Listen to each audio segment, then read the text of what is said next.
آج 29 مارچ 2026 کو اسلام آباد میں 4 جو بڑے اسلامک کنٹریز ہیں ان کے فارن منسٹرز کی ایک کانفرنس ہونے جا رہی ہے۔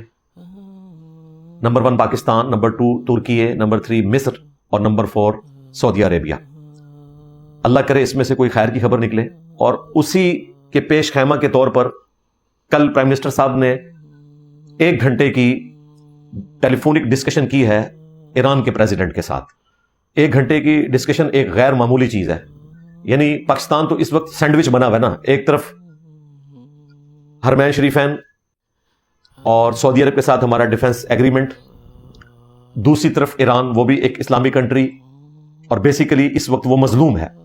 ظالم تو ظاہر ہے امریکہ اور اسرائیل اور ان کے حواری ہیں، اور یہ پاکستان ہی ہے کہ اس وقت یہ معاملات کچھ بہتری کی طرف اس حوالے سے گئے ہیں کہ سعودی عرب نے ایران کو اس طریقے سے جواب نہیں دیا جس طریقے سے ایران نے سعودیہ کے اوپر حملے کیے، اگرچہ وہ ان کے ایئر بیسز کے اوپر کیے امریکن کے۔ جو یہ کل بھی ایک حملہ ہوا جس میں ان کے 3 یا 4 جہاز جو ہیں وہ تباہ ہوئے ہیں، اور 12 کے قریب ان کے فوجی جو ہیں وہ زخمی ہوئے امریکن۔